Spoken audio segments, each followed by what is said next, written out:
Assalamu alaikum students, welcome to the 15th lecture of software design and architecture। बहुत ही दिन हो गए हम आर्किटेक्चर की बात कर रहे हैं। आज भी आर्किटेक्चर पे ही हमने फर्दर हमारा लेक्चर है। What we would be looking into today is one last architectural pattern. We'd see how that works, and with that we would inshallah be concluding our first major module, that would be the architectural module. So that's one big step for all of us कि हमने जो है अपने इस course में जो है एक अहम बात जो है आज इंशाल्लाह अचीव कर लेंगे कि जो आर्किटेक्चर का काम है वो हमारा ख़त्म हो जाएगा। ठीक है, तो आज का काम शुरू करने से पहले आपको ये बता दूं हम पहले क्या कर रहे थे। लास्ट वाले लेक्चर में हमने क्या किया था, हमने देखा था कि इंट्रोडक्शन ओरिएंटेड सॉफ्टवेयर आर्किटेक्चर्स क्या है। ठीक है, आर्किटेक्चर्स की स्टाइल्स की डिफरेंट हमने कैटेगरीज पहले स्टडी की थी। डाटा फ्लो किया था, डाटा सेंटर्ड किया था, डिस्ट्रीब्यूटेड किया था, फिर हमने इन सारों पे हायरार्किकल किया था। इन सारों की अपना अपना एक फोकस था। ठीक है, अब हायरार्किकल में हमारे कंपोनेंट्स की एक दूसरे से निस्बत जो है दैट वाज द फोकस कि how would the components be arranged whether in layers और हायरार्की और लेवल्स पे होगा। फिर कम्युनिकेशन कैसे करेंगे, तो मॉड्यूल्स की डिमार्केशन उनकी रिस्पॉन्सिबिलिटी की बेसिस पे थी। Then we had the distributed architectures where the main focus was the distribution of the software components. ठीक है, where would the components lie, whether on the same physical machine or on different physical machines. ठीक है, so the focus was not on what functionalities or not so functionalities or two users or many users. So primary thing was what would be the physical distribution of the components that we already have. ठीक है, and then इसमें जो मजेदार बात थी, जो important वाला था, that was the client server and the software service oriented architecture. I fumbled again this time. Service oriented architecture ये दो जो हमने डिस्ट्रीब्यूटेड के साथ पढ़े थे। क्लाइंट सर्वर हमने देखा था कि ओवर दी वेब जितने भी हमारे पास अवेलेबल हैं वो प्राइमरीली क्लाइंट सर्वर ही हैं, क्योंकि क्लाइंट मशीन पे हम उनकी कोई ना कोई इन्फॉर्मेशन खोलते हैं और सर्वर के ऊपर प्लेस होता है।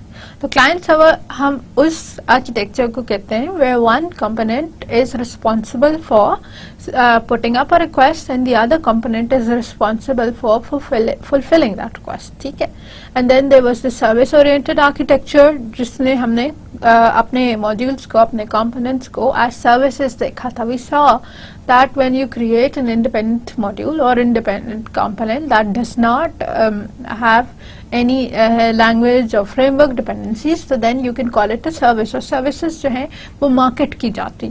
ठीक है, service बना के जो है वो इस तरह है जैसे लीज पे दी जाती है। कोई एप्लीकेशन जो है आपके पास ओनरशिप राइट्स आपके पास ही रहते हैं। ठीक है, लेकिन इस्तेमाल उसको जो है वो कोई दूसरे लोग कर सकते हैं। इस तरह डाटा फ्लो आर्किटेक्चर्स हमने देखे। डाटा फ्लो आर्किटेक्चर्स में क्या था, फोकस डाटा था बट ट्रांसफॉर्मेशंस ऑफ डाटा था। And then data centered architectures से फोकस अगेन डाटा था, लेकिन उसमें डाटा की प्लेसमेंट था। हमने मॉड्यूल इस तरह बनाए थे, कंपोनेंट्स इस तरह बनाए थे कि सेंट्रल लोकेशन पे हमारे पास डाटा रहे और डिपेंडेंसीज जो है वो हमारे डाटा के ऊपर है। ठीक है, फिर उसमें हमने वेरिएशन, सिग्निफिकेंट वेरिएशन हमने ये देखी थी कि अपडेशंस जो हैं वो किस फ्लो में हो रहे हैं। आइदर हमारी डाटा डिक्शनरी जो है वो अपडेशंस कर रही है ब्लैक बोर्ड की स्टाइल में, या हमारी जो सेंट्रल स्टोर है उस वो पैसिव मोड में है in terms of updation. Components खुद कर रहे हैं as in case of the central repository. ठीक है, तो इसी सारे के बाद फिर एक और हमारे पास आया इंट्रोडक्शन ओरिएंटेड सॉफ्टवेयर आर्किटेक्चर, और इसमें जो हमारा मेन फोकस था वो यूजर इंटरैक्शंस पे था। ठीक है, यूजर इंटरैक्शंस जो है अब अगेन हैंडल करने पड़ते हैं, और हम ये चाह रहे हैं, दूसरी इंपॉर्टेंट बात जो हम ये चाह रहे हैं कि हम यूजर्स को बहुत सारी रिप्रेजेंटेशन उनकी नीड्स की बेसिस पे प्रोवाइड करना है। ठीक है, बहुत सारी रिप्रेजेंटेशन से क्या मुराद है कि सेम डाटा है, यूजर ने अपने रिजल्ट्स ही देखने हैं, तो रिजल्ट्स ग्रेड की फॉर्म्स में भी देख सके, मार्क्स की फॉर्म्स में भी देख सके, परसेंटेजेस की फॉर्म में भी देख सके। ठीक है, फिर हमने इधर गूगल मैप्स वाली एग्जांपल ली थी। जमीन की ही आपको तस्वीर दिखाता है, लेकिन जमीन की सड़कें भी दिखा सकता है। हम उसके सैटेलाइट इमेज भी दिखा सकता है कि आपको ऊपर से पहाड़ भी नजर आएंगे और बादल भी नजर आएंगे और बड़ी बड़ी सारी चीजें नजर आएंगी, या फिर आपको वो जो क्लोजेस्ट होटल्स हैं और उनकी इंफॉर्मेशन उसके हिसाब से भी दिखा सकता है, कि डायरेक्शंस दे सकता है। तो अब जो अंडरलाइंग इंफॉर्मेशन है, जो हमारा मॉडल है वो सेम ही एग्जिस्ट कर रहा है, लेकिन उस मॉडल की प्रेजेंटेशंस बहुत सारी हैं, ठीक है। हम एक ही चीज को मल्टीपल तरीकों से देख सकते हैं।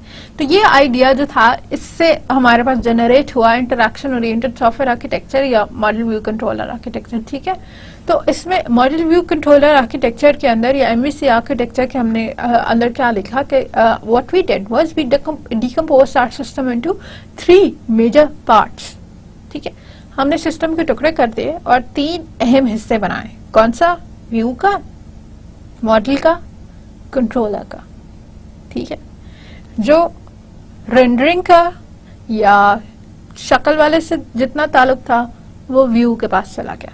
How would the data be presented, ठीक है, how would the data B rendered, all of those that information was given to the view part, ठीक है। and then the second we had the model part, और model part के अंदर हमने क्या किया कि we placed all of our data, ठीक है, डाटा के ऊपर जो ऑपरेशंस होने थे वो सारे उसके अंदर डाल दिए, और डाटा के ऊपर जो लॉजिक्स लगनी थी, जो हमारी बिजनेस फंक्शनैलिटीज थी वो डाल दी, ठीक है। एक तो डाटा के प्रिमिटिव फंक्शंस होते हैं ना, जो हमारे इंसर्ट डिलीट अपडेट वाले होते हैं, ठीक है, और दूसरे होते हैं कि इसी डाटा के ऊपर कोई ना कोई बिजनेस रूल कैसे अप्लाई करना है। जैसे अगर आपके पास एम्प्लॉयज हैं और एम्प्लॉयज की सैलरीज की बेसिस पे आपने उनके बोनसेस कैलकुलेट करना है, आपने ये डिसाइड करना है कि अगर कोई एक शख्स जो है वो 20,000 तनख्वाह लेता है, तो 20,000 के ऊपर उसको 5% बोनस पड़ेगा, तो वो कितना, 1,000 की इंक्रीमेंट होगा, 5,000 का इंक्रीमेंट होगा, कितना इंक्रीमेंट होगा, ठीक है। तो ये जो आपने अंदाजा लगाना वो होता है। अब ये डाटा के प्रिमिटिव ऑपरेशन में से नहीं है, ये इंसर्शन या अपडेशन से काम नहीं होगा। ये डाटा लेने के बाद उसके ऊपर कोई हम फंक्शनैलिटी कोई परफॉर्म करेंगे, हम कोई रूल लगाएंगे कि लेस देन दिस है तो ऐसे है, ग्रेटर देन दैट है तो इस तरह से। तो ये वाला जो काम है ये हमारे पास मॉडल का काम है, ठीक है। और तीसरी चीज थी हमारे पास कंट्रोलर वाली, और कंट्रोलर का मकसद क्या था कि वो कम्युनिकेशन कराए हमारे मॉडल की और हमारे व्यू की, ठीक है। व्यू में से हमने अगर अपडेट दबाया है तो उसके कॉरेस्पॉन्डिंग मॉडल को अपडेट करें, और व्यू में से अगर हमने डिलीट दबाया है तो उसके कॉरेस्पॉन्डिंग मॉडल में से कोई चीज डिलीट करें। तो उसने डायरेक्ट करना है कि यूजर के कौन से एक्शन के अगेंस्ट हमारे मॉडल में क्या डिफरेंस प्रोड्यूस होता है, या मॉडल के किसी डिफरेंस के अगेंस्ट हमारे व्यू कैसे चेंज होगा, ठीक है। अगर डाटा की वैल्यूज चेंज हो गए हैं, डाटा की वैल्यूज चेंज हो गई हैं और 36 की बजाय अब 26 लिखा हुआ है, तो हमारे बार चार्ट में कैसे उसको कॉरेस्पॉन्डिंगली चेंज होना है, बार कैसे वो 36 वाली बार से 26 वाली बार कैसे बन जाएगी, ठीक। तो कंट्रोलर ये वाली कम्युनिकेशन कराता है। It connects your model and your view such that or any user interactions with the view trigger any event, then the model is updated correspondingly, and any updates to the model are transferred to the or related to the view, ठीक। तो इसके साथ अब आज का जो हमारा agenda है that is component based architecture, ठीक है। थोड़ी थोड़ी सी किसी टर्म्स में हम इसकी बात करते रहें, ठीक है, बिकॉज सॉफ्टवेयर के साथ ये कंपोनेंट बेस्ड जो है बहुत ही एक मिला जुला सा कॉन्सेप्ट है। जब भी आपके इनकी बात होती है तो कंपोनेंट्स किसी न किसी शक्ल में इनकी जरूर बात होती है। तो हम सॉफ्टवेयर के कंपोनेंट्स की तो पहले दिन से ही बात करते आ रहे हैं कि हम सॉफ्टवेयर में कंपोनेंट एक हिस्से को कहते हैं, एक बड़े से मॉड्यूल को कहते हैं, और उसी हम मतलब इंग्लिश की टर्म्स में भी हम कंपोनेंट इस्तेमाल करते रहे कि दिस इज इसके कंपोनेंट्स ये हैं कि इवेंट बेस्ड इवेंट जनरेटर्स हैं और इवेंट लिसनर्स हैं। तो उसी में हमने आज फर्दर ये देखना है कि कंपोनेंट बेस्ड आर्किटेक्चर की जब हम बात करते हैं तो हम स्पेसिफिकली तब क्या बात कर रहे हैं, ठीक है। Remember, since this is an architecture, थोड़ी सी आर्किटेक्चर की भी रिविजन हम चलते चलते कर लें। आर्किटेक्चर है तो ये हमारे पास हायर एब्स्ट्रैक्शन पे बना हुआ है, सिस्टम के लेवल की बात हो रही होगी, नीचे की डिटेल्स की बात नहीं हो रही, क्लासेस की बात नहीं हो रही, ठीक है। हायर लेवल ऑफ एब्स्ट्रैक्शन पे है, और इसके अंदर हमने क्या क्या चीजें चेक करनी है कि मेन एलिमेंट्स क्या हैं और उन एलिमेंट्स के आपस में एक दूसरे के साथ कनेक्शंस क्या हैं, और इन एलिमेंट्स के कनेक्शंस की वजह से हमारे पास कौन कौन से कंस्ट्रेंट्स हैं जो कि अप्लाई होते हैं। ठीक है, कंस्ट्रेंट्स डिसाइड करते हैं whether this is a suitable architecture और नॉट सो सूटेबल आर्किटेक्चर। तो आज भी जब हम कंपोनेंट बेस्ड पढ़ेंगे तो ये वाले आइडियाज अपने दिमाग में रखने हैं आपने। Components based architecture divides a problem into sub problems each associated with component partitions। ठीक, तो वही वाली बात जो हम बारहा करते आ रहे हैं कि component का मकसद क्या है कि ये हमारे एक प्रॉब्लम को जो है वो सब प्रॉब्लम्स में चेंज कर लेता है। आपने स्टूडेंट मैनेजमेंट सिस्टम बनाना है, ये एक बड़ी बात है। ठीक है, अब स्टूडेंट मैनेजमेंट सिस्टम बनाने के लिए मुझे क्या करना पड़ेगा कि मुझे एक कोई रिजल्ट्स मैनेजमेंट सिस्टम बनाना पड़ेगा, एक अटेंडेंसेस का मैनेजमेंट सिस्टम बनाना पड़ेगा, एक कोई पर्सनल फाइल्स का मैनेजमेंट सिस्टम बनाना पड़ेगा। तो ये जो हमारे पास डिमार्केशन आ रही हैं कि we'll need this and this and this, these divisions comprise the sub problems। ये जो डिवीजन है ये हमने सब प्रॉब्लम्स की बेसिस पे की कि भाई अगर पूरा स्टूडेंट मैनेजमेंट सिस्टम बनाना है तो स्टूडेंट से एसोसिएटेड जो जो चीजें वो सारी आपको हैंडल करनी पड़ेंगी। स्टूडेंट की कोई पर्सनल इन्फॉर्मेशन हैंडल करनी पड़ेगी, कोई इसका रिजल्ट हैंडल करना पड़ेगा, कोई इसकी अटेंडेंसेस हैंडल करनी पड़ेंगी। अब रिजल्ट हैंडल करने की भी एक पूरी फिलॉसफी है, इसमें भी बहुत सारे काम करने पड़ेंगे। ये एक बात नहीं है, इसमें भी 4 बातें आपको करनी पड़ेंगी। आइदर उसका सेशनल का रिजल्ट है तो अलग मेंटेन होगा, उसकी असाइनमेंट से क्विज़ेस का है तो अलग होगा, फाइनल का है तो अलग होगा, फिर एंड में इन सारों की अपनी डिफरेंट जो परसेंटेज वैल्यूज होती हैं उसके बाद जो है फाइनल रिजल्ट हमारा बनता है। ठीक है, लैब का कोर्स है तो उसमें लैब के भी 25% कंसिडर होते हैं, थ्योरी के भी 75% कंसिडर होते हैं, क्विज़ेस के ओवरऑल अगर खाली 15 होते हैं तो हमने अगर आपने सपोज 100 नंबर के भी अगर क्विज़ेस दे दिए तो उन क्विज़ेस में से आपकी 15% निकलती। ठीक, तो रिजल्ट भी एक बात नहीं है, उसकी भी मैनेजमेंट के तरीके हैं। तो ये भी अब उसमें भी और छोटे छोटे और भी फर्दर प्रॉब्लम्स है।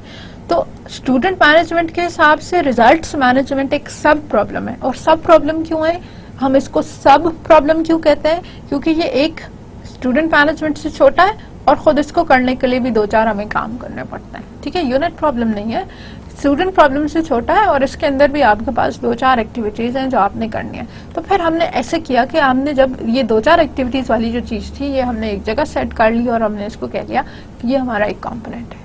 ये अब हमारे पास एक इस तरह की चीज आ गई है, ये हमारे पास एक ऐसा मॉड्यूल आ गया है जो अपने 5, 6, 7, 8 काम करता है। तो ये हमारे पास एक कंपोनेंट है।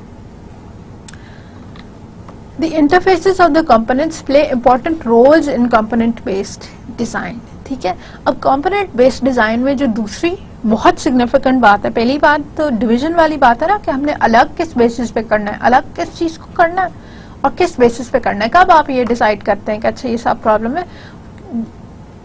और दूसरी जो हमारे पास इंपॉर्टेंट चीज है वो ये है कि इनके इंटरफेसेस क्या है।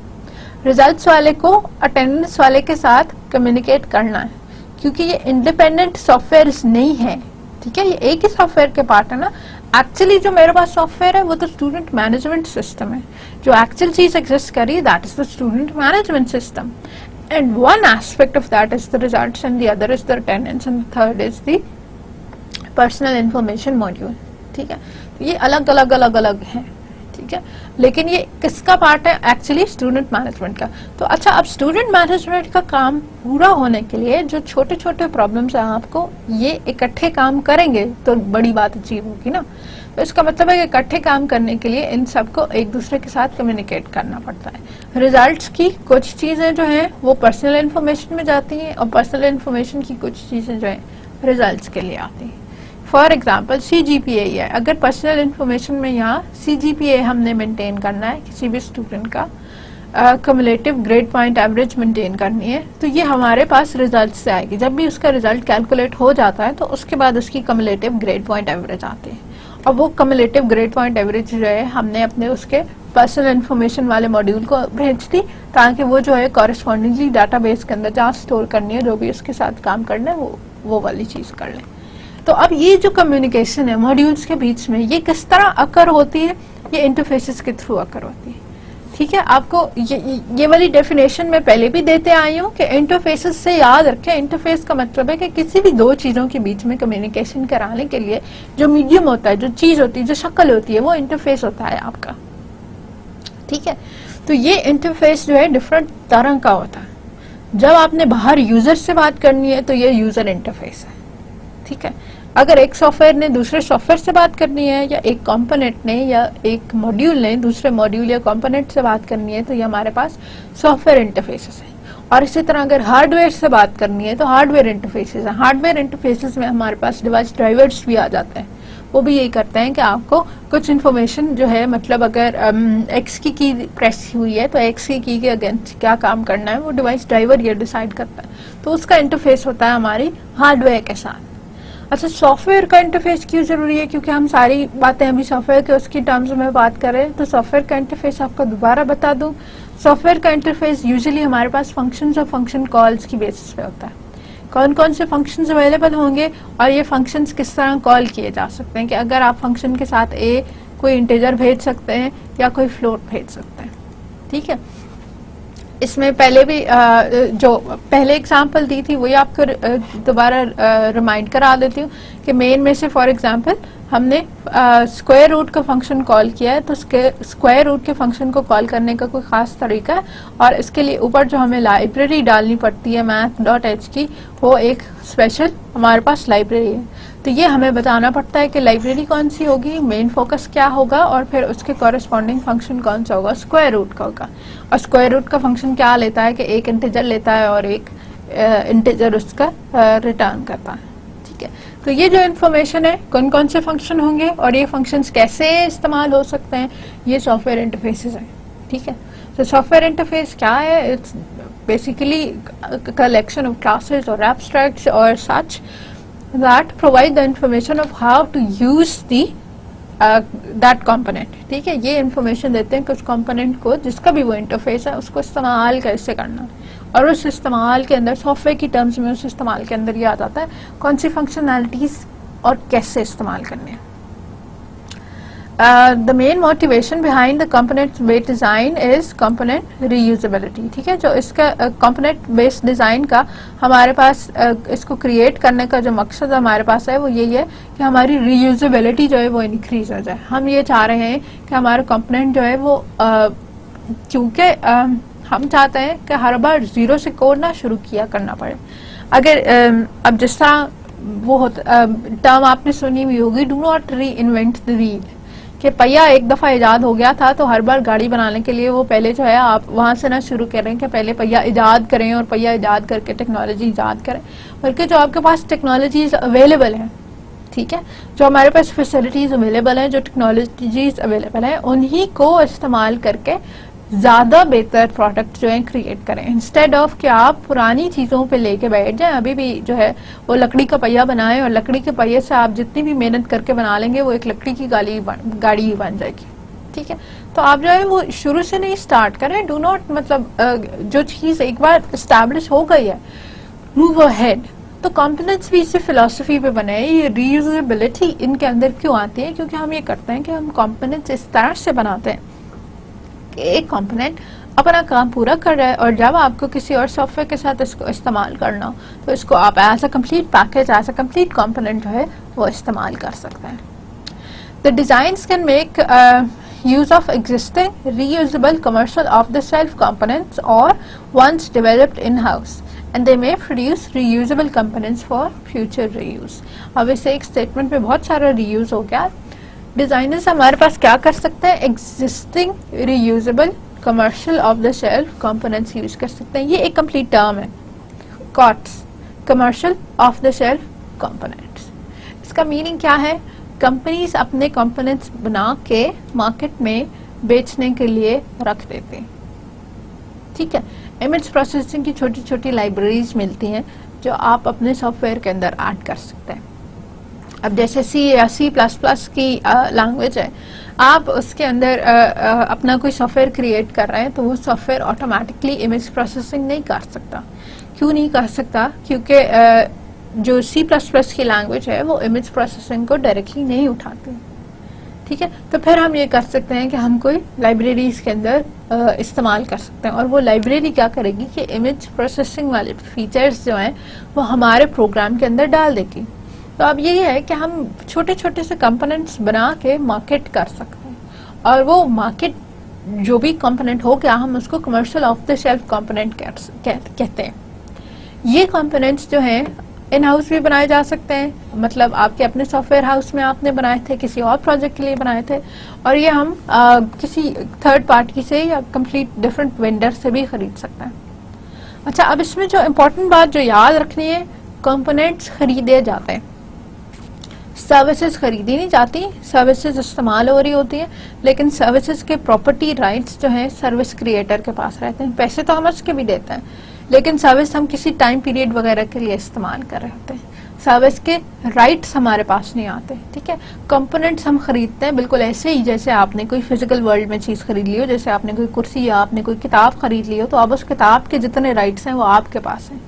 ठीक है, और सर्विसेज इस तरह से हैं कि जैसे आपने लाइब्रेरी से कोई किताब खरीदी है कि किताब पढ़ तो आप रहे हैं, इस्तेमाल तो आप कर रहे हैं, लेकिन वो किताब आपकी नहीं है, किताब लाइब्रेरी की है। तो ये बहुत इंपॉर्टेंट बात है जो मेरे स्टूडेंट्स अक्सर कंफ्यूज करते हैं। याद रखिएगा, कंपोनेंट्स में हमारे पास जो है वो component is sold to us, फिर आप जैसे मर्जी उसको इस्तेमाल करें।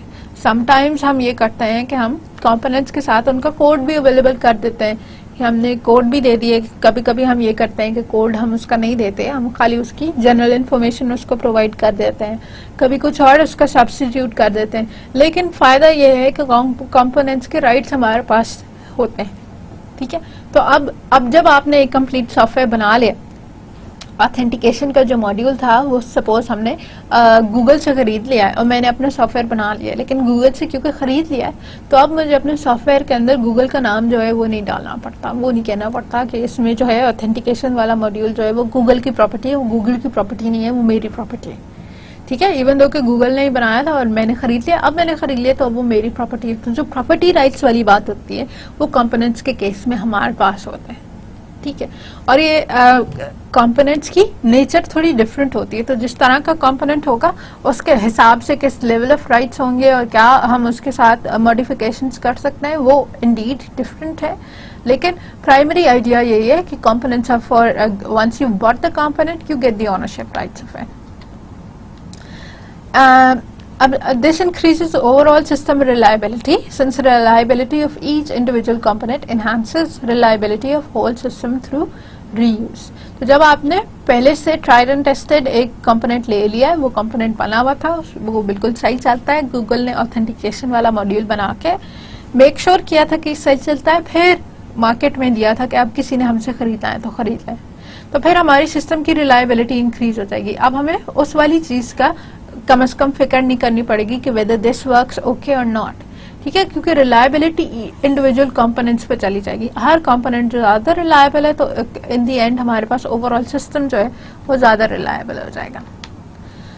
अच्छा, ये कंपोनेंट बेस्ड की मोटिवेशंस थी। कंपोनेंट इन इटसेल्फ है क्या, कंपोनेंट कैसे बनता है? A component is a deployable software package that can provide services to its clients. ठीक है, डिप्लॉयबल सॉफ्टवेयर पैकेज है, इस तरह का है जो आप अपने सॉफ्टवेयर के अंदर एम्बेड कर सकते हैं। You can use it inside of your software that can provide services to its client. कि जो भी आपका टारगेट एप्लीकेशन है वो टारगेट एप्लीकेशन इसके वाले फीचर्स जो है वो यूज कर सकती है। इट में also it self require services from other components. एक कंपोनेंट जरूरी नहीं है कि इंडिपेंडेंटली जो है अपनी कंप्लीट फंक्शनैलिटी दे रहा है। रिमेंबर, कंपोनेंट्स आर इंडिपेंडेंट, लेकिन जैसे इमेज प्रोसेसिंग की आपको बात कर रही हूँ ना, तो इमेज प्रोसेसिंग का काम पूरा करने के लिए इसको कहीं ना कहीं से इमेज चाहिए होगा, तो कोई इनपुट्स इसको चाहिए होंगी कि वो उसके कॉरेस्पॉन्डिंग कोई ना कोई आउटपुट्स दे सके। तो components do at times rely on services from other components. ठीक है, अपना काम फिर भी अकेले ही पूरे कर लेते हैं, लेकिन उस काम के स्टार्टिंग के लिए maybe they are dependent upon other components. A component remains self-contained and substitutable as long as its interface is unchanged. ठीक, तो एक सॉफ्टवेयर का एक पैकेज मुझे मिल गया, एक छोटा सा सॉफ्टवेयर एक डब्बे में मुझे मिल गया, तो अब इस सॉफ्टवेयर को अपने प्रोग्राम के अंदर, अब ऑल ऑफ दिस में मैं चाह रही हूँ कि आप इमेजिन करें कि सी या C++ की कोड की लाइंस कैसे होती हैं। तो हम एक और कोड कहीं से खरीद के ले आएंगे तो वो कोड खरीदा हुआ अपने C++ के अंदर किधर कैसे लिखेंगे। तो उसमें ये याद रखें कि वही जो फंक्शंस की कॉल्स है ना वो हमारे पास दी हुई होगी, क्योंकि math.h अगर खरीद के लेकर आए हो तो उसमें स्क्वायर रूट का फंक्शन इस्तेमाल कर लेना, ठीक है, स्क्वायर रूट का फंक्शन चल जाएगा। तो अब यही है कि एक कंपोनेंट सेल्फ कंटेन्ड है, सब्स्टिट्यूटेबल है, आप उसको चेंज कर सकते हैं। पहले मेरे पास math.h वाली लाइब्रेरी थी, अब math expanded.h वाली लाइब्रेरी है, ठीक है, एक और नई लाइब्रेरी बन गई है कि जिसके अंदर पिछली लाइब्रेरी से ज्यादा फंक्शंस थे। आपने अगर C++ में ही देखा हो तो एक C की स्ट्रिंग की लाइब्रेरी है, string.h की है, और इसी तरह C++ की एक स्ट्रिंग की लाइब्रेरी है। इनके जो फंक्शंस हैं वो थोड़े से एक दूसरे से डिफरेंट है। जो C वाली लाइब्रेरी है उसमें थोड़े कम फंक्शंस हैं, और जो C++ वाली है स्ट्रिंग्स वाली लाइब्रेरी है उसके अंदर फंक्शंस ज़्यादा है। तो एज लॉन्ग एज के इनका इंटरफेस डिफाइन हुआ हुआ, ये डिफाइन हुआ हुआ कि कौन से फीचर्स यूज कर सकते हैं, तब तक ये सब्स्टिट्यूटेबल है। आप एक कंपोनेंट को उठा के उसी से सिमिलर किसी दूसरे कंपोनेंट के साथ आराम से रिप्लेस कर सकते हैं, उसी से बेहतर किसी कंपोनेंट के साथ रिप्लेस कर सकते हैं। Component is a higher level of abstract concept than a class, ठीक है। तो फिलॉसफी तो इसमें भी क्लासेस की ही इस्तेमाल हो रही है, कंपोनेंट भी हमारे प्राइमरीली ऑब्जेक्ट ओरिएंटेड डिजाइन के साथ ही आया था, और इसमें भी फिलॉसफी इसी तरह है कि आपके जैसे क्लासेस, दो क्लासेस हो, हर क्लास अपना काम कर रही है और क्लासेस आपस में बात कर रहे हैं, कंपोनेंट्स भी इसी तरह है, लेकिन हायर लेवल ऑफ एब्स्ट्रैक्शन है, ये आर्किटेक्चरल लेवल है, ठीक है। A component may consist of many related classes stored and deployed in the same binary assembly. तो अच्छा, अब एक ये आपको वो आसान अल्फाज जो है वो इसी तरह बोलती रहती हूँ कि एक you have the bigger box and inside the bigger box जो है you have placed the smaller elements. तो एक हमारे पास बड़ा सा डब्बा है जिसको हम कह देते हैं कि हमारा कंपोनेंट है, और इस कंपोनेंट के अंदर हमारे पास बहुत सारी क्लासेस एग्जिस्ट कर सकते हैं, ठीक है। तो अ कंपोनेंट में कंसिस्ट ऑफ रिलेटेड क्लासेस, एक कंपोनेंट के अंदर हमारे पास बहुत सारी क्लासेस हो सकते हैं, stored and deployed in the same binary assembly, जो इसके अंदर पड़ी हुई भी है, स्टोर्ड भी है और डिप्लॉयड भी। ये जब आप किसी और सिस्टम में यूज करते हैं तो भी एज अ कलेक्शन यूज करते हैं, as a binary assembly. Binary assembly हमारे पास जो बाइनरी कोड है उसकी फॉर्मेट में। Interface of component plays important role, क्यों? क्योंकि इसने कॉन्ट्रैक्ट के तौर पे एक्ट करना है between its implementation and it's client, ठीक है। मैंने एक कंपोनेंट इस्तेमाल करना है, इमेज प्रोसेसिंग का कंपोनेंट ही इस्तेमाल करना है, तो उसमें अब मुझे पता होना चाहिए कि कौन कौन से फंक्शंस हैं, एक तो पहली बात, तो इस वजह से भी इंटरफेस मेरे लिए इम्पोर्टेंट है। और दूसरी बात ये कि जो फीचर्स मुझे चाहिए हैं वो फीचर्स उसमें एग्जिस्ट कर रहे होने चाहिए, ठीक है। तो अगर मैंने नॉइज रिडक्शन वाला या नॉइज रिमूवल वाला फीचर मुझे चाहिए है, तो आपके इंटरफेस पे या आपने जो मुझे लिस्ट बताई है फंक्शंस की जो मैं इस्तेमाल कर सकती हूँ, उसमें कोई ना कोई नॉइज रिमूवल वाला फंक्शन होना चाहिए, ठीक है। तो इसका इंटरफेस जो है वो कॉन्ट्रैक्ट के तौर पे एक्ट करता है इम्प्लीमेंटेशन और इट्स क्लाइंट्स के बीच में। इसी वजह से इसको कॉन्ट्रैक्ट ओरिएंटेड सॉफ्टवेयर आर्किटेक्चर भी कहते हैं। कौन कौन से फीचर्स बनाएंगे और कौन कौन सी चीज़ों को पब्लिक रखेंगे, ये इस पर डिपेंड करता है कि ये कंपोनेंट हमने आगे किसको सेल आउट करना। The first step in component-based design is to identify components and specify all necessary connections among these components, ठीक है। ये वही आर्किटेक्चर वाली फिलॉसफी जिसका हम जिक्र कर रहे हैं कि पहले तो ये डिसाइड करो कि जब सिस्टम को छोटे छोटे पार्ट्स में डिवाइड करना है तो इन पार्ट्स की अपनी फीचर्स की बेस पे करना है या डाटा की बेस पे करना है, इनकी अपनी हैसियत क्या होगी, और फिर उनके आपस के कनेक्शंस डिफाइन कर रहे हैं। And these connections are conducted through the interface of the components. और ये जो connections हमने components के बीच में बनाए हैं, ये जब actual सॉफ्टवेयर कोड की टर्म्स में हम इसकी बात करते हैं तो ये interfaces के थ्रू होता है। एक component दूसरे component से communication through an interface करता है, ठीक। अब ये एक एंटीएड आर्किटेक्चर है। हमने मल्टी-टियर्ड आर्किटेक्चर हमने देखे थे, हमने देखा था कि हायरार्किकल भी हमने देखे हैं और मल्टी-टियर्ड आर्किटेक्चर भी देखे हैं। हमने देखा है कि आपके पास कंपोनेंट्स जो है वो मल्टीपल लेवल्स के ऊपर अरेंज हो सकते हैं। तो यहाँ पे हमारे पास सबसे नीचे जो है वो डाटा लेयर है, जहाँ हमारे पास डाटाबेस पड़ा हुआ है, और फिर हमारे पास कोई बिजनेस लेयर है, और बिजनेस लेयर में हमारे पास मल्टीपल बिजनेस लॉजिक्स जो हैं वो इम्प्लीमेंट होकर पड़ी हुई हैं। We've got a database driver, और फिर हमारे पास कोई प्रेजेंटेशन लेयर है, और प्रेजेंटेशन लेयर के अंदर जो है हमने कोई प्रेजेंटेशन की लॉजिक इम्प्लीमेंट की हुई है, कोई यूजर इंटरफेस की लॉजिक इम्प्लीमेंट की हुई है। तो यूजर इंटरफेस या प्रेजेंटेशन वाली लॉजिक जो है वो कम्युनिकेट करती है हमारी बिजनेस लॉजिक के साथ या हमारी एप्लीकेशन लॉजिक के साथ, जो कि इन टर्न हमारे डाटाबेस ड्राइवर के साथ कम्युनिकेट करते हैं, और डाटाबेस ड्राइवर जो इन दी एंड जो है हमारे डाटाबेस को वो इंफॉर्मेशन प्रोवाइड कर देता। इसी डायग्राम पे अब अगर हमने कंपोनेंट्स बनाने हो तो हम जो है एक कंपोनेंट इस तरह का बना सकते हैं कि जो हमारे डाटाबेस को और डाटाबेस ड्राइवर को जो है वो एक जगह कर दे, कि डाटाबेस के ऊपर जो डाटाबेस ड्राइवर है जिसने हमारे वो अपडेट और एडिट और डिलीट वाले फंक्शंस करने, हम उसको एक जगह लिख देते हैं, हम उसका एक लार्ज कंपोनेंट क्रिएट कर लेते हैं, या फिर किसी एक बिजनेस लॉजिक किसी एक काम पे, फॉर एग्जांपल रजिस्ट्रेशन वाला एक हमारे पास रिजल्ट्स वाला एक पूरा मॉड्यूल था, तो हमने एक रिजल्ट्स वाले काम को हमने कह दिया है कि ये हमारा एक कंपोनेंट होगा, या फिर हमने जो यूजर के इंटरफेसेस जो हैं वो डिफाइन किए थे कि यूजर के इंटरफेसेस कौन कौन से होंगे और कैसे होंगे, तो हमने उस सारी लॉजिक को उसको कैसे बनाना है, यूजर को किस फॉर्मेट में रिप्रेजेंट करना है, हमने उस सारे को उठा के एक और कंपोनेंट बना दिया है। और हम ये भी कर सकते हैं कि हम एक इस तरह का कंपोनेंट क्रिएट करें कि जो इन तीनों लेवल्स पे हमें एक बिजनेस लॉजिक को ऐसे इनकैप्सुलेट कर रहा है कि तीनों लेवल्स पे जितनी कम्युनिकेशन है उसको हैंडल कर सकता है। तो मकसद क्या है इस डायग्राम का, इस सारी डिस्कशन का, कि एक कंपोनेंट किसी एक लेयर पे भी एग्जिस्ट कर सकता है और एक कंपोनेंट मल्टीपल लेयर्स पे भी एग्जिस्ट कर सकता है। कंपोनेंट के लिए ये डिमार्केशन जो लेयर्स वाली हमारी पुरानी डिमार्केशन थी वो कंपल्सरी नहीं है। कंपोनेंट एक लार्ज फंक्शनैलिटी को होल्ड कर सकता है और वो फंक्शनैलिटी जो है आइडेंटिकल भी हो सकती है और एक्सट्रीमली लॉजिकली रिलेटेड भी हो सकती है। डाटाबेस इन एसेंस कोई और चीज़ है और डाटाबेस ड्राइवर जो है वो उसके ऊपर काम करता है, तो हमारे पास ये लॉजिकली कनेक्टेड है, ये एक ही बात है, ठीक है। तो उसको हम मिला के एक कंपोनेंट क्रिएट कर सकते हैं। अब कंपोनेंट्स खुद किस चीज़ के बने होते हैं, कंपोनेंट्स है क्या, ये तो एक सिस्टम का सब प्रॉब्लम है, एक सिस्टम की छोटी सी बात है।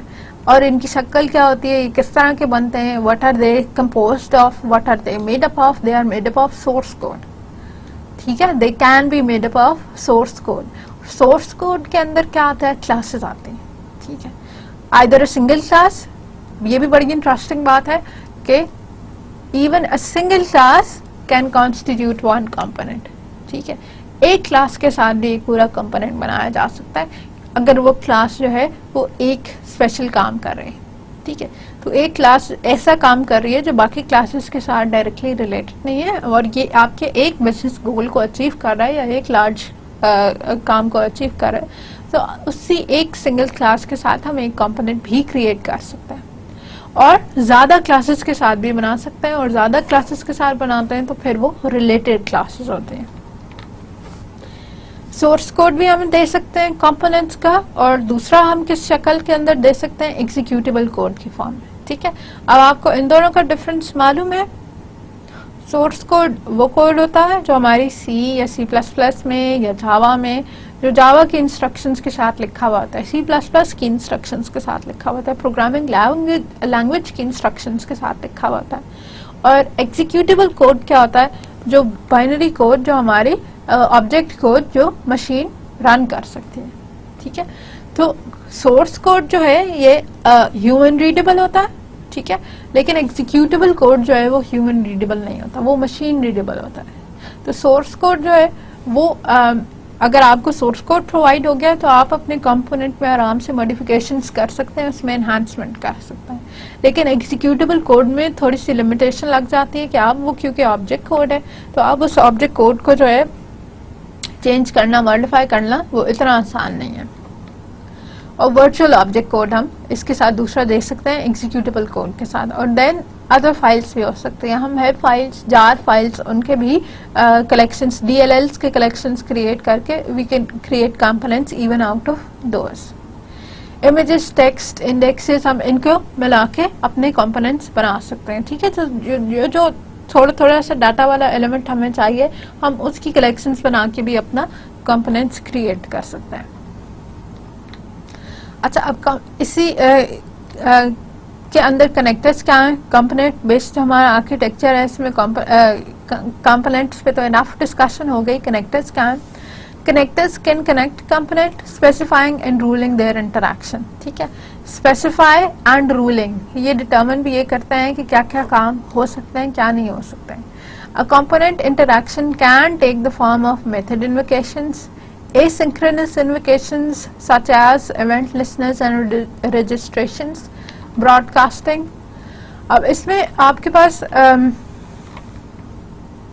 and message driven interactions, data stream communications and other protocols, ठीक है। तो इसमें अब आपके पास ये जो 4-5 फॉर्मेट्स हैं, हमने कहा कि इंटरैक्शन थ्रू एन इंटरफेस होती है, इंटरफेस के जरिए होते हैं, और ये इंटरफेस के जरिए हमारे पास क्या हो रहा है कि या तो हम मेथड कॉल कर सकते हैं, ठीक है, डायरेक्टली आप एक फंक्शन को कॉल देते हैं कि चलो जी साम वाला फंक्शन अगर इस फॉर्मेट में लिख दिया आपने, उसका नाम लिख दिया, तो अब कंट्रोल उस फंक्शन को चला जाएगा और उसकी एग्जीक्यूशन स्टार्ट हो जाएगी। या फिर आप एसिंक्रोनस इन्वोकेशंस कर सकते हैं, ठीक है। एसिंक्रोनस पे काफी डिटेल में बात हमने पिछले लेक्चर्स में की है कि एसिंक्रोनस वो होते हैं कि जहाँ पे हम रिस्पॉन्स का इंतजार नहीं करते, ठीक है। इसमें हमारे इवेंट्स जो हैं वो जनरेट होते हैं, इवेंट्स की लिसनिंग हो सकती है, इवेंट्स के लिसनर्स क्रिएट होते हैं, इवेंट्स की रजिस्ट्रेशन हो सकती है, ठीक है, इवेंट्स की जनरेशन और उनकी सब्सक्रिप्शन हो सकती है, इवेंट्स की ब्रॉडकास्टिंग हो सकती है। फिर हमारे पास मैसेज ड्रिवन इंटरैक्शंस हो सकती हैं, ठीक है। हम डाटा के थ्रू जो है डाटा पासिंग कर सकते हैं ऑब्जेक्ट्स के बीच में, डाटा स्ट्रीम की कम्युनिकेशंस हो सकती हैं। डाटा स्ट्रीम पे भी हम पहले बात कर चुके हैं कि अब हमारे पास एक बल्क या चंक में डाटा नहीं होता, रादर इंडिविजुअल कैरेक्टर्स की फॉर्म में होता है, चाहे वो आस्की कैरेक्टर्स हो, दूसरे कैरेक्टर्स हो, चाहे वो बाइनरी कैरेक्टर्स हो, लेकिन कैरेक्टर्स की फॉर्म में होता है और कैरेक्टर्स की फॉर्म में ही जो है वो हैंडल होता है और कैटर फॉर होता है। और फिर लास्ट हमारे पास है कि और कोई प्रोटोकॉल की स्पेसिफिक इंटरैक्शंस भी हो सकते हैं। ये एग्जॉस्टिव लिस्ट नहीं है, कनेक्टर्स की जो फॉर्म है वो डिपेंड करेगी कि हमारे पास जो कंपोनेंट्स है उनकी क्या रिक्वायरमेंट्स हैं। तो कंपोनेंट्स जिस भी काइंड के बने होंगे उसी के ऊपर डिपेंड करेगा कि हमारे कनेक्टर्स किस टाइप के हैं। The interaction type is specified by the interfaces of the components, ठीक है। और ये interaction determine हमने किधर कर दी, किधर लिख के रख दी कि what type of interaction would occur in the interfaces of the components.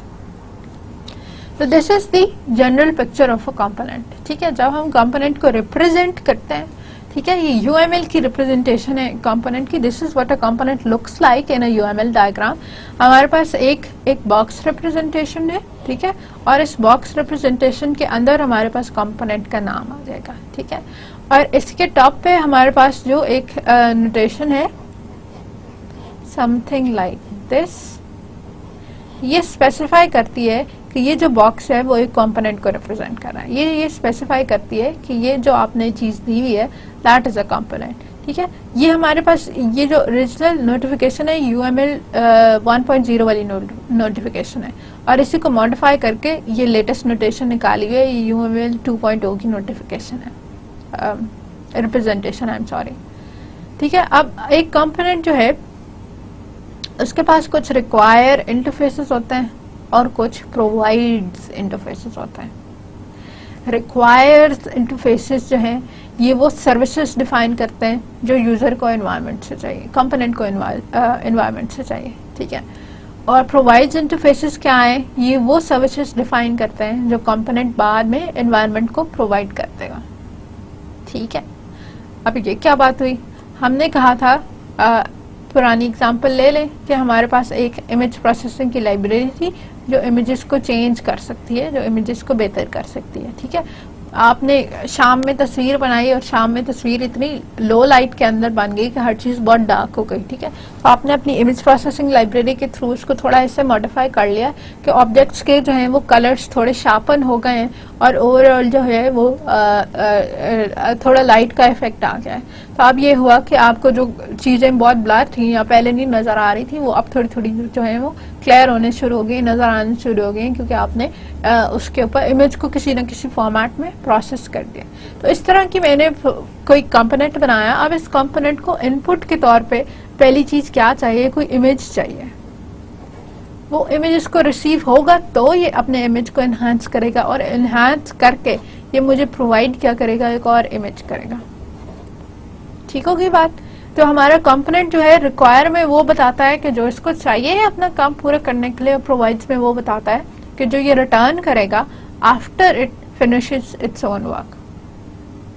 Require में हमारे पास ये इसी तरह एक्ट कर रहा है जैसे किसी कंपोनेंट की इनपुट हो, ठीक है, और प्रोवाइड इसी तरह एक्ट कर रहा है जैसे ये किसी कंपोनेंट की आउटपुट हो, ठीक है।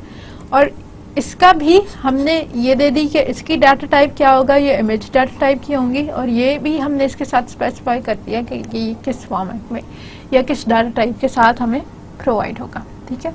और ये जो नोटेशन है डिपेंडेंसी की नोटेशन, ये बताती है कि कब आपके पास एक प्रोवाइड्स इंटरफेस एक रिक्वायर्स इंटरफेस के साथ इंटरैक्ट करता है, ठीक है।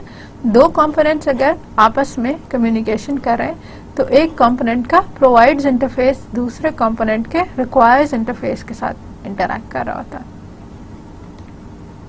ये उसकी एक बेसिक सी एग्जांपल है। हमारे पास एक ऑर्डर सिस्टम का कंपोनेंट है और एक कस्टमर की रिपोजिटरी का कंपोनेंट है और एक इन्वेंट्री सिस्टम का कंपोनेंट है। ऑर्डर सिस्टम जो है वो कस्टमर का ऑर्डर स्टोर करता है, प्लेस करता है, प्रोसेस करता है, ठीक है। इन्वेंट्री सिस्टम जो है वो प्रोडक्ट की इंफॉर्मेशन रखता है और कस्टमर की रिपोजिटरी जो है वो कस्टमर की इंफॉर्मेशन जो है वो स्टोर करता है, ठीक है। तो अब जो ऑर्डर सिस्टम है उसको क्या रिक्वायर्ड है प्रोडक्ट्स की डिटेल, ठीक है। प्रोडक्ट्स की डिटेल इसको कहाँ से चाहिए, इन्वेंट्री सिस्टम से। मैंने अगर HTC का फ़ोन खरीदना है तो फ़ोन की जो डिटेल्स हैं वो हमारे इन्वेंट्री सिस्टम के अंदर पड़ी हुई होंगी। तो ऑर्डर का सिस्टम कम्युनिकेट करता है इन्वेंट्री सिस्टम से, ठीक है। ऑर्डर का कंपोनेंट इंटरैक्ट करता है इन्वेंट्री के कंपोनेंट से, सच दैट ऑर्डर के जो रिक्वायर्स है वो कंपोनेंट के प्रोवाइड्स के साथ इंटरैक्ट करता है। इन्वेंट्री क्या देगी, प्रोडक्ट एक्सेसर देगी, और ऑर्डर सिस्टम क्या लेगा, प्रोडक्ट एक्सेसर लेगा, ठीक है। इसी तरह ऑर्डर सिस्टम को चाहिए क्या, रिक्वायर्स क्या है, कस्टमर लुकअप, और ये कस्टमर लुकअप प्रोवाइड कौन करता है, कस्टमर की रिपोजिटरी। तो ये वो डाटा एलिमेंट है जो हमारे एक कंपोनेंट से दूसरे कंपोनेंट के बीच में शेयर हो रहा है। अब ये इसी की एक थोड़ी further even slightly more sophisticated diagram है। हमारे पास तीन कंपोनेंट्स है, ऑर्डर का कंपोनेंट है, प्रोडक्ट का कंपोनेंट है, कस्टमर का कंपोनेंट है, और ये सारे कंपोनेंट्स जो है one larger, all of these comprise one component. इन सारों को मिला के भी हमने एक कंपोनेंट क्रिएट किया हुआ है, ठीक है। तो ये जो लार्जर कंपोनेंट हमने क्रिएट किया हुआ है इसके लिए ये सारे कंपोनेंट सब सिस्टम के तौर पर एक्ट कर रहे हैं, ठीक है। हमारे पास ऑर्डर का कंपोनेंट अगेन कस्टमर के कंपोनेंट के साथ इंटरैक्ट करता है और प्रोडक्ट के कंपोनेंट के साथ इंटरैक्ट करता है। ऑर्डर का कंपोनेंट क्या करता है, उसको रिक्वायर क्या है, ऑर्डरेबल आइटम, और ये ऑर्डरेबल आइटम उसको प्रोवाइड कौन कर रहा है, प्रोडक्ट कर रहा है। इसी तरह कस्टमर का जो कंपोनेंट है वो प्रोवाइड कर रहा है पर्सन और वो रिक्वायर कर रहा है ऑर्डर, ठीक है। ये कैसे पता चल रहा है, क्योंकि ऑर्डर की तरफ जो है वो हमारे पास सॉकेट नोटेशन है और कस्टमर की तरफ जो है हमारे पास बॉल नोटेशन है, या आप इसको लॉलीपॉप नोटेशन भी कहते हैं कुछ कन्वेंशंस में, वरना बॉल नोटेशन है और आपके पास सॉकेट नोटेशन है, ठीक है। अब यहाँ पे ये चीज नोटिस करें कि जब हमने एक ही कंपोनेंट, ये भी लगी हुई है ना इसकी क्या इसको कहते हैं, इसकी रिप्रेजेंटेशन ये भी लगी हुई है, नोटेशन इसकी इधर भी लगी हुई है, तो इसका मतलब है कि स्टोर का भी एक पूरा कंपोनेंट है। तो ये कंपोनेंट भी हो सकता है कि बाहर किसी दूसरे कंपोनेंट के साथ इंटरैक्ट कर रहा है। तो ये जो बाहर किसी दूसरे कंपोनेंट के साथ की इंटरैक्शन है ना, ये हमारे पास रिप्रेजेंट हो रही है, ये हमारे पास रिप्रेजेंट हो रही है सिमिलर नोटेशंस के साथ। यहाँ पे अगर आप देखें कि ये जो आपके पास अकाउंट्स वाली नोटेशन आ रही है, ये ऑर्डर एंट्री वाली नोटेशन आ रही है, तो ये बता रही है कि हमारे पास ये जो कम्युनिकेशन है ये बाहर से आ रही है, ठीक है। बाहर किधर से आ रही है, किसी दूसरे कंपोनेंट से आ रही है, ठीक है। और यहाँ पे नोटिस करें कि ये ऑर्डर एंट्री के साथ जो है ना गोल नोटेशन बनी हुई है, गोल नोटेशन बनी हुई है। ये गोल नोटेशन किस लिए होती है, प्रोवाइड्स के लिए। तो ये जो हमारे स्टोर वाला कंपोनेंट है ना, ये प्रोवाइड क्या करता है, ऑर्डर एंट्री प्रोवाइड करता है। और ये जो नोटेशन लगी हुई है ये क्या है, सॉकेट नोटेशन, और ये किसके लिए है, रिक्वायर्ड्स के लिए। तो जो इन्फॉर्मेशन इसको रिक्वायर है वो है अकाउंट्स की इन्फॉर्मेशन, ठीक है। तो कस्टमर वाला जो हमारे पास कंपोनेंट होगा उसको अकाउंट्स की इन्फॉर्मेशन रिक्वायर्ड है, और अकाउंट्स की इन्फॉर्मेशन खुद इस कंपोनेंट के अंदर एग्जिस्ट नहीं करती, ये इसको बाहर से रिक्वायर्ड है, ठीक है। तो बाहर से कोई दूसरा कंपोनेंट ये इन्फॉर्मेशन इसको अंदर प्रोवाइड करता है, और वो इन्फॉर्मेशन जब इसको प्रोवाइड होती है तो फिर ये पूरा ऑर्डर की रनिंग होती है। हम ऑर्डर प्लेस कर सकते हैं, ऑर्डर की इन्फॉर्मेशन दे सकते हैं, प्रोडक्ट देख सकते हैं। इसी तरह जो हमारे पास फाइनल रिजल्ट आता है, जो एक पूरी ऑर्डर की एंट्री आती है, ये ऑर्डर की एंट्री इसी तरह हम डेलीगेट कर देते हैं किसी बाहर की, किसी दूसरी क्लास को, किसी दूसरे मॉड्यूल को या कंपोनेंट को, जिस भी बाहर की आउटसाइड इन्फॉर्मेशन को ये चाहिए हम उनको प्रोवाइड कर देते हैं। फिर कॉन्ट्रैक्चुअल इंटरफेसेस, हमने कहा कि हम इसको एट टाइम्स हम कॉन्ट्रैक्चुअल आर्किटेक्चर भी इसी बात पे कहते हैं कि हमारे पास जो कंपोनेंट्स हैं उनके इंटरफेसेस कॉन्ट्रैक्ट्स के तौर पे एक्ट करते हैं, ठीक है। एक कस्टमर ने अगर कुछ रिक्वायरमेंट्स की हैं तो वो रिक्वायरमेंट्स इंटरफेस के अंदर पूरी होती हैं तो हम कंपोनेंट को सक्सेसफुल कंपोनेंट उसको कहते हैं। तो कॉन्ट्रैक्चुअल इंटरफेसेस क्या है, specification attach to an interface that mutually binds the clients and providers of the component, कि ये बता देगा कि क्या क्या फीचर्स हैं जो आपने इसमें डालना है। इसमें फंक्शनल एस्पेक्ट्स जो हमारी APIs है, that are contractual interfaces that can act contractual interfaces. Then we have pre and post conditions for the operation specified by the API, ठीक है। कि क्या रिक्वायर्ड क्या है, प्री कंडीशंस क्या है, कैसे चलेगा, आप इसको एम्बेड करके आपके एनवायरनमेंट का क्या सिनेरियो होगा, कॉन्फ़िगरेशन क्या होगी, कब ये चलेगी, और पोस्ट कंडीशन कि जब ये चल जाएगी, जब फीचर या फंक्शनैलिटी पूरी हो जाएगी तो हमारे सिस्टम की स्टेट क्या होगी। Preconditions denoting the constraints which need to be met by the client, and the post conditions denoting the constraints which the component promised to fulfill in return, ठीक है। कि कंपोनेंट की इन्वायरमेंट की क्या state होगी और फिर बाद में उसके रिजल्ट्स क्या आएंगे। कंपोनेंट में also additionally satisfy global constraints called the invariants, ठीक है। तो जो ग्लोबल कंस्ट्रेंट्स हैं जो टेक्नोलॉजी की वजह से आते हैं या इंफ्रास्ट्रक्चर की वजह से आते हैं, वो भी हम इसके अंदर डाल सकते हैं, और फिर हम इसको इनवेरिएंट्स कहते हैं। नॉन फंक्शनल एस्पेक्ट्स वो कॉन्ट्रैक्चुअल इंटरफेसेस का पार्ट है। नॉन फंक्शनल एस्पेक्ट्स में आ जाते हैं हमारे यही कंस्ट्रेंट्स हमने जिनकी बात की थी, या एनवायरमेंटल रिक्वायरमेंट्स आ सकते हैं। Then we have a component model. Component model किसको कहते हैं, ठीक है। अभी तक हम कंपोनेंट्स की हमने बात की, कंपोनेंट क्या होंगे, कंपोनेंट्स के कनेक्शंस क्या होंगे, कंपोनेंट को UML के साथ रिप्रेजेंट कैसे करेंगे।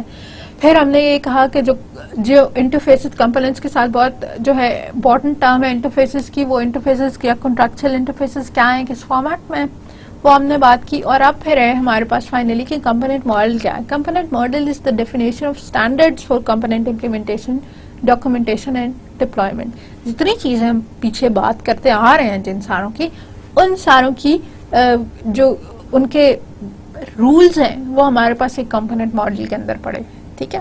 तो जितना हमने एस्पेक्ट अभी सारे किए, component model definition of standards है, ये बताता है कि किस बेसिस पे बनाने हैं, ठीक है। ये स्टैंडर्ड्स डिफाइन करता है किस चीज के कंपोनेंट की इम्प्लीमेंटेशन के। इसको जब कोड में बनाओगे तो कैसे बनाओगे, इसकी जब डॉक्यूमेंटेशन क्रिएट करोगे तो कैसे करोगे, जब इस करोगे इसको जब डिप्लॉय करेंगे तो किस तरह से करेंगे। कंपोनेंट मॉडल्स के कुछ एग्जांपल्स हैं हमारे पास। एंटरप्राइज जावा बीन्स मॉडल है, .NET मॉडल है, कोरबा कंपोनेंट मॉडल है। अब ये सारे जो हैं एक इंफ्रास्ट्रक्चर डिफाइन कर देते हैं। जैसे .NET मॉडल है तो वो एक उसके पास एक सेट ऑफ लाइब्रेरीज हैं, उसको बनाने का एक तरीका है, एक सर्टन काइंड ऑफ असेंबलीज वो क्रिएट करता है, और उसके ऊपर जितने टूल्स हैं उसका अगेन हेल्प का कैसे सेक्शन डिफाइन होता है वो हमारे पास दिया हुआ है। डिप्लॉय होगा तो डिप्लॉय आइदर किसी अंडरलाइंग माइक्रोसॉफ्ट टेक्नोलॉजी पे होगा या यूनिक्स लिनक्स की किसी टेक्नोलॉजी पे हो सकता है। तो वो सारे रूल्स जो है हमारे इन्होंने डिफाइन किए हुए, कंपोनेंट मॉडल्स ने डिफाइन किया है। The component model specifies how interfaces should be defined and the elements that should be included in a interface definition. तो components की जो बहुत ही important बात थी, क्योंकि components ने सारी communication ही उनसे करनी थी. component का मकसद ही ये था कि हम 4 different components जोड़ के एक complete application बना लें. तो उस सारे के लिए जो हमें interfaces चाहिए, उसका एक मॉडल जो है हमारे पास ये कंपोनेंट मॉडल बताता है. वो ये बताता है कि कौन कौन से एलिमेंट्स जो हैं वो इसके अंदर हम इंक्लूड कर सकते हैं और कौन कौन से जो है वो करना नहीं चाहिए. Different application domains have different needs for component based systems. ठीक है, जब भी एप्लीकेशन डोमेन चेंज हो जाती है, फॉर एग्जांपल मेडिकल, वही इमेज प्रोसेसिंग की लाइब्रेरी अगर मेडिकल सिस्टम्स के साथ इस्तेमाल होगी तो उसमें हमें हायर एक्यूरेसी चाहिए. ठीक है, अगर मैंने एक MRI के ऊपर कोई इमेज प्रोसेसिंग लगानी है तो उसमें एरर की गुंजाइश नहीं है. ठीक है, लेकिन अगर मैंने फेसबुक की पिक्चर्स के ऊपर इमेज प्रोसेसिंग लगानी है तो वो अगर कहीं थोड़ी प्लस माइनस भी हो जाती है, वो एक्सपेक्टेड एक्यूरेसी नहीं देती, तो that is still workable for us. ठीक है, तो एप्लीकेशन डोमेन्स के हिसाब से कंपोनेंट बेस्ड सिस्टम्स की नीड फर्क हो जाते हैं. Different non-functional properties such as performance, security, reliability, scalability, etc. ठीक है, तो primarily जो चीज़ें फ़र्क हो जाती हैं वो non-functional aspects में होती हैं. कि अभी जैसे मैं आपको कह रही हूँ कि accuracy जो है वो आपको medical images के लिए extreme चाहिए है, लेकिन अगर आपकी social network की एक application है तो उसके लिए extreme नहीं चाहिए. उसके लिए अगर थोड़ी सी ऊपर नीचे है तो it doesn't matter. तो वही वाली बात है कि अब जो नॉन फंक्शनल रिक्वायरमेंट्स हैं वो हमारे लिए चेंज हो जाती हैं. परफॉर्मेंस जो है, सिक्योरिटी है, रिलायबिलिटी है, स्केलेबिलिटी है, ये डिफरेंट एप्लीकेशन डोमेन्स में डिफरेंट हो सकते हैं. अब ये उसी कंपोनेंट मॉडल की एक ग्राफिकल रिप्रेजेंटेशन है. कंपोनेंट मॉडल है क्या, डेफिनेशन ऑफ स्टैंडर्ड्स हैं, किस चीज़ के लिए हैं, इम्प्लीमेंटेशन के, डॉक्यूमेंटेशन के, डिप्लॉयमेंट के. ठीक है, तो कंपोनेंट मॉडल क्या चीज़ें हैंडल करता है, इंटरफेसेस हैंडल करता है. इंटरफेसेस कैसे डिफाइन करने हैं उसके कोई आपको रूल बता देगा, फिर ये बता देगा कि इंटरफेस के अंदर एलिमेंट्स कौन से डालने हैं, उसकी कंपोजिशन डिफाइन कर देगा. अगर कोई स्पेसिफिक इंटरफेसेस देने हैं जो किसी एक प्रॉब्लम को सॉल्व करते हैं, कोई आपने स्पेशल चीज़ उसके अंदर डालनी है तो वो स्पेसिफिक इंटरफेसेस किस तरह दिए जा सकते हैं. फिर ये बता देगा कि इस कंपोनेंट को इस्तेमाल कैसे करना है, यूजेज की इंफॉर्मेशन क्या है. ठीक है, नेमिंग कन्वेंशंस बता देगा कि जैसे हम क्लासेस के साथ ये वाली नेमिंग कन्वेंशन वाली बात हम करते हैं कि अच्छा क्लास का नाम रखो तो फर्स्ट वर्ड कैपिटल रख दो. ठीक है, अल्फा की क्लास मैंने रख दी है तो फर्स्ट वर्ड जो है वो कैपिटल रख दो. इसी तरह फंक्शंस की हम करते हैं कि फंक्शंस में अगर एक फंक्शन है डिस्प्ले टाइम का तो उसमें हम ये कर सकते हैं कि फर्स्ट वर्ड स्मॉल रख के और सेकंड वर्ड कैपिटल रखते हैं.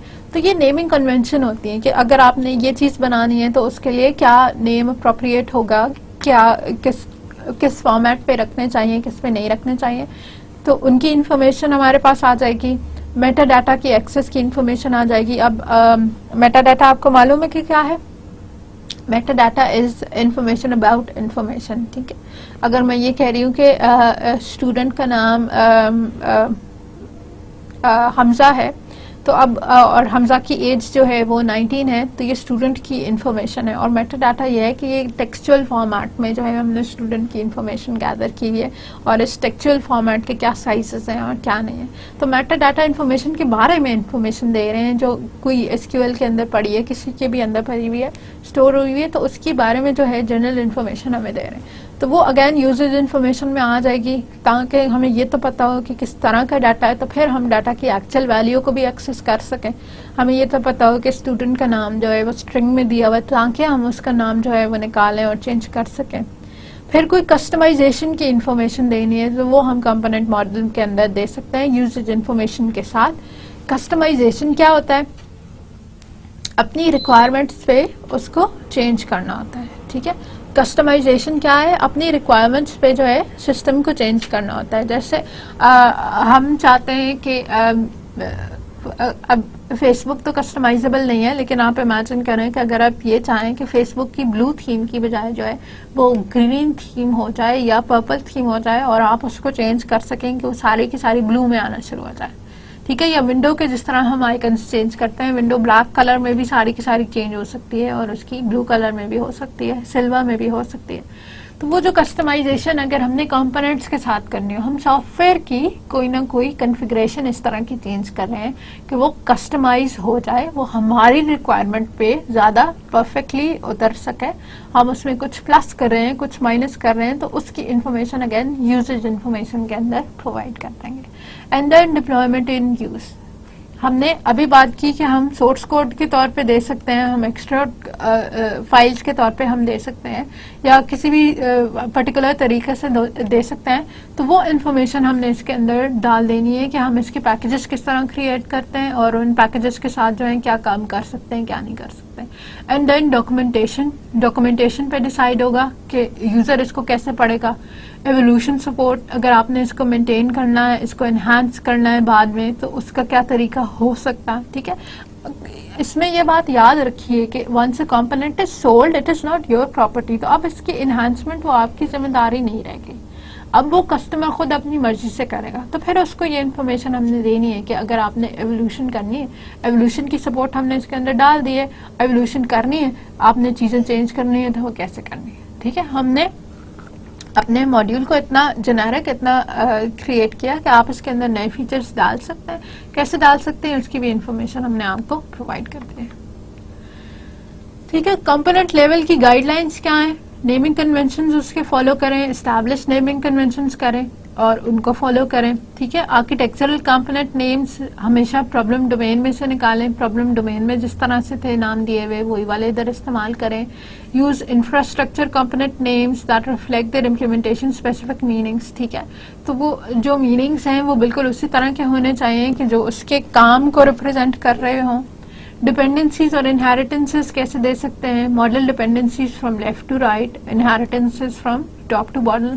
जब यूएमएल के अंदर बनाएंगे तो कंपोनेंट्स में क्या करना है कि हमने डिपेंडेंसीज और इनहेरिटेंस किस तरह से देनी है। डिपेंडेंसीज हम लेफ्ट से राइट रिप्रेजेंट कर सकते हैं और इनहेरिटेंस टॉप से बॉटम कर सकते हैं। फिर modelling any component dependencies interfaces rather than representing them as direct component to component dependency. ठीक है, जो इनकी डिपेंडेंसीज कंपोनेंट के बीच में आएंगी वो हमारे लिए बेहतर है कि अगर हम इंटरफेसेस, कंपोनेंट्स के इंटरफेसेस के बीच में डिपेंडेंसीज क्रिएट करें instead of concrete classes. Applicable domains component based की क्या है, applications where the interface contracts between subsystems are clear. ठीक है, जब भी आपको ये क्लियर है कि आपको मल्टीपल जो है एप्लीकेशंस के बीच में क्या क्या चीजें चाहिए, आपको डिफाइंड है कि काम अलग कैसे करने हैं और उन कामों ने आपस में कैसे इंटरफेस करना, तो तब आप बना सकते हैं component based design. Applications that require loose coupling. ठीक है, कंपोनेंट्स क्योंकि इंडिपेंडेंट एंटिटीज होते हैं, अपना पूरा काम वो अलग से कर सकते हैं, तो इस वजह से उनके बीच में हम लूज कपलिंग बहुत आराम से इस्टेब्लिश कर सकते हैं। तो ऐसी एप्लीकेशंस जिनमें लूज कपलिंग चाहिए हो वहाँ आप कंपोनेंट बेस्ड आर्किटेक्चर लगा सकते हैं। Suitable for class library system organisation, जैसे .NET की क्लास लाइब्रेरी है या जावा की क्लास लाइब्रेरी है, तो वो वाला स्ट्रक्चर जो भी फॉलो करता है उनके लिए हमारे पास कंपोनेंट बेस्ड आर्किटेक्चर आराम से बनाया जा सकता है। बेनिफिट्स क्या है हमारे पास इसके, रीयूजेबिलिटी कंपोनेंट्स की। ठीक है, कंपोनेंट बेस्ड में जैसे शुरू में बात की थी डू नॉट री इन्वेंट द व्हील, तो हमारी सारी फिलॉसफी ही ये है कि हम हर पार्ट खुद ना डेवलप करें, रादर हम कुछ पार्ट जो है वो खरीद लें और अपने सॉफ्टवेयर के अंदर उसको एम्बेड करके एक कंप्लीट सॉफ्टवेयर बना लें। तो हम खाली कंपोनेंट्स की कॉम्बिनेशन से 4 कंपोनेंट्स मिला के भी हम एक बड़ा सा सिस्टम क्रिएट कर सकते हैं। ठीक है, तो रीयूजेबिलिटी कंपोनेंट्स की बहुत ज्यादा है। System maintenance and evolution is क्योंकि easy to change and update implementation without affecting the rest of the system. System की मेंटेनेंस और एवोल्यूशन जो है वो आसान है। क्यों आसान है? क्योंकि जब भी अगर आपने ऑथेंटिकेशन वाला मॉड्यूल चेंज करना है तो खाली ऑथेंटिकेशन वाला करना है, इसका रिजल्ट जनरेशन से कोई ताल्लुक नहीं है, इसका जो है अटेंडेंस से कोई ताल्लुक नहीं है। तो आपको एक ही चीज चेंज करनी होगी तो वो आसानी से भी चेंज हो जाएगी और मतलब बाकियों को कोई फर्क नहीं पड़ेगा, तो सिस्टम की ओवरऑल मेंटेनेंस जो है वो बहुत ज्यादा बेहतर हो जाएंगे। और फिर हमारे पास है independency and flexibility, flexible connectivity of components. कितने भी कंपोनेंट्स आप लगा सकते हैं, किसी भी कॉम्बिनेशन में लगा सकते हैं। मैंने रिजल्ट्स पहले खुद में कैलकुलेट कराती होती थी, तो मैंने रिजल्ट्स वाला एक कंपोनेंट उसके अंदर लगाया हुआ था। अब रिजल्ट्स जो है कोई थर्ड पार्टी जो है वो कैलकुलेट कर रही है, मेरा काम खाली ऑथेंटिकेशन रह गया है और अटेंडेंसेस रह गया है। Fine, I can extract that. आपने कोई एडेड फंक्शनैलिटी डालनी है कि मैं ऑथेंटिकेशन कर रही थी, अब मैं बायोमेट्रिक ऑथेंटिकेशन कर रही हूँ, तो आपने एक बायोमेट्रिक ऑथेंटिकेशन का भी मॉड्यूल डाल दिया। You can always add that, क्योंकि पिछले सारे जो है ना वो इंडिपेंडेंट कंपोनेंट्स हैं, तो वो नए कंपोनेंट के आने पे चेंज नहीं होते। Independent development of components by different groups in parallel, ये बिल्कुल ऐसे ही है जैसे एमवीसी में हमने देखा था कि क्योंकि अलग अलग काम है तो अलग अलग डेवलपर्स आराम से इसको बना सकते हैं। And productivity for the current and future software development, ठीक है। अब ये भी वही बात हो गई कि एक बार जब एक कंपोनेंट हमने बना के रख दिया तो फ्यूचर में हमें रिक्रिएट नहीं करना पड़ेगा, बल्कि हम इससे बेहतर और इसके ऊपर जो है फर्दर मोर एनहांस्ड कंपोनेंट्स वो क्रिएट करके अपनी एप्लीकेशंस बना सकते हैं। And object oriented design tools हमारे पास बहुत सारे अवेलेबल हैं जो कंपोनेंट बेस्ड सॉफ्टवेयर डेवलपमेंट को इन्फोर्स करते हैं, जो इसको हेल्प करते हैं। तो ये हमें फायदा है कि हमारे पास डिजाइनिंग के टूल्स बहुत सारे अवेलेबल हैं, तो इस सिस्टम की कंपोनेंट बेस्ड के थ्रू सिस्टम्स की रिप्रेजेंटेशन हमारे लिए आसान है। लिमिटेशंस हाउएवर क्या है? It can be difficult to find suitable available components. Market में पड़ी हुई जिस तरह बाकी हार्डवेयर के प्रोडक्ट्स के साथ होता है, इसके साथ भी ये हो सकता है कि आपको अपनी स्पेसिफिकेशन का कंपोनेंट ना मिले, अपनी पसंद का कंपोनेंट ना मिले, तो वो थोड़ा डिफिकल्ट हो सकता है। और adaptation of components is an issue, ठीक है। अगर मुझे सोर्स कोड वाला कंपोनेंट मिल गया है तो फिर तो उसको चेंज करना आसान है। अगर एग्जीक्यूटेबल फाइल है और वो बनी हुई भी किसी कम्प्लेक्स तरीके से है, ठीक है, उसको जिसने कंपोनेंट ने उस कंपोनेंट को जिसने बनाया उसने बहुत कम्प्लेक्स कोड लिखा है, तो फिर उसकी अडॉप्टेशन डिफिकल्ट हो सकती है। And few component oriented dedicated design tools are available. Even UML से तो हम बनाते हैं वो सारे जनरल टूल्स हैं, डेडिकेटेड टूल्स जो हैं वो थोड़े से हमारे पास डिफिकल्ट हो जाते हैं जो इसकी डिजाइन एंड डेवलपमेंट के लिए मौजूद हो, ठीक है। तो let's summarise what we did today. आज जो हमने मेजर चीज देखी वो हमने देखी कंपोनेंट ओरिएंटेड सॉफ्टवेयर आर्किटेक्चर। और कंपोनेंट ओरिएंटेड में हमने ये देखा कि कंपोनेंट क्या होता है, और कंपोनेंट बेसिकली एक इंडिपेंडेंट सॉफ्टवेयर एप्लीकेशन है, एक छोटी सी एप्लीकेशन है जो हम बना के बेच सकते हैं, ठीक है। फिर हमने देखा कि कंपोनेंट ओरिएंटेड आर्किटेक्चर क्या है, वो आर्किटेक्चर जहां हम अपने सिस्टम को जो है मल्टीपल कंपोनेंट्स के अंदर डिकम्पोज करते हैं। और ये डिकम्पोजिशन हम किस लिए कर रहे हैं, ताकि हर एक के पास अपना अपना काम रहे जो वो एफिशिएंटली कर सकता है, और इन्हीं की कलेक्शन या कंट्रीब्यूशन से जो है हम एक कंप्लीट सिस्टम डेवलप कर लें, ठीक है। फिर हमने ये देखा था what a component looks like, उसकी वो बॉल एंड सॉकेट नोटेशंस क्या हैं, जो उसके ऊपर रिक्वायर्ड इंटरफेसेस हैं, प्रोवाइड्स इंटरफेसेस हैं, वो क्या हैं। फिर हमने देखा कि कॉन्ट्रैक्ट्स क्या हैं, जो हम कंपोनेंट्स के कॉन्ट्रैक्ट्स की बात करते हैं तो वो क्या हैं, किस फॉर्मेट में देने हैं। हमने ये डिसाइड किया कि इंटरफेसेस जो हैं क्यों इतने ज़्यादा ज़रूरी है डिफाइन करना, क्यों कि जो हमारे पास कंपोनेंट्स हैं उन्होंने इंटरैक्ट इसके थ्रू करना है। हमने एक और सिस्टम के अंदर एक पुराना कंपोनेंट एम्बेड करना है, तो उसकी सारी जो डाटा पासिंग है, जो भी इंफॉर्मेशन हमने करनी है, जो प्रोसेसिंग करनी है, वो सारी प्रोसेसिंग को एक्सेस करने के लिए हमें इंटरफेस चाहिए होगा, ठीक है। और तो इसलिए इंटरफेसेस क्लियरली डिफाइन करने पड़ते हैं। फिर कंपोनेंट्स की डेवलपमेंट के लिए हमारे पास जो स्टैंडर्ड्स थे वो कंपोनेंट मॉडल के अंदर उन्होंने बता दिया। उन्होंने ये बता दिया कंपोनेंट कैसे बनाओ, इसके नेमिंग कन्वेंशंस क्या हो, डॉक्यूमेंटेशन या हेल्प क्रिएट करो तो वो कैसे करो, ताकि शुरू से आखिर तक एक हमारे पास कंप्लीट तरीका गाइडलाइन मिल जाए कि हम कंपोनेंट बनाएं तो किस तरह से बनाएं। फिर हमने इसके एडवांटेजेस देखे। एडवांटेजेस में सबसे बड़ा एडवांटेज जो है वो रीयूज का है, और रीयूज इस तरह से कि एक कंपोनेंट क्योंकि एक इंडिपेंडेंट एंटिटी होती है तो इस वजह से रिप्लेसेबल भी होती है, मॉडिफाइबल भी होती है, इससे चेंज प्रोपगेट नहीं करता। और फिर हमने लिमिटेशंस ये देखी कि आपको अपनी स्पेसिफिकेशन के जो हैं कंपोनेंट्स वो मिलना थोड़े से मुश्किल हो जाता है। तो that concludes our architectural phase. हमने आर्किटेक्चर के हिसाब से बहुत सारे स्टाइल पैटर्न्स पढ़ लिए हैं, और ये स्टाइल पैटर्न्स जो हैं हमारे आर्किटेक्चर वाले मॉड्यूल को प्रीटी मच कंक्लूड करता है। अब हम थोड़े ज़्यादा टुवर्ड्स डिटेल डिज़ाइन ओरिएंट हो जाएंगे। we'd be looking at the analysis diagrams and the detail diagrams. हमारा फोकस थोड़ा सा उनकी तरफ ज़्यादा हो जाएगा, और जो आर्किटेक्चर की डिटेल्स थी और जो आर्किटेक्चर की बातें थी वो हमने pretty much आज कंप्लीट कर लिया. तो इस फेज की कंप्लीशन के साथ I'd like all of you कि आप जो हैं, अब आपका काम ये है कि so far जितने भी लेक्चर्स हैं उनके साथ जितने भी सप्लीमेंट्री नोट्स हैं वो सारे के सारे बैठ के दोबारा पढ़िए और मेक श्योर कीजिए कि इसमें जो है कोई आपकी रिक्वायरमेंट जो है वो ना रह जाए. ठीक है, तो ये आर्किटेक्चरल का एक कंप्लीट फेज थी. तो अब ना मेक श्योर कि आर्किटेक्चर के पर्सपेक्टिव से जितने भी आपके कॉन्सेप्ट्स हैं वो एब्सोल्युटली क्लियर हो जाएं, क्योंकि फिर इन्हीं कॉन्सेप्ट से फर्दर आगे हमने जो है वो डिज़ाइन वाले कॉन्सेप्ट्स के ऊपर जाना. So that is all for today, and with this we conclude our one major module. That's quite an achievement, so be happy about that and do revise all of that. So that's all. Thank you.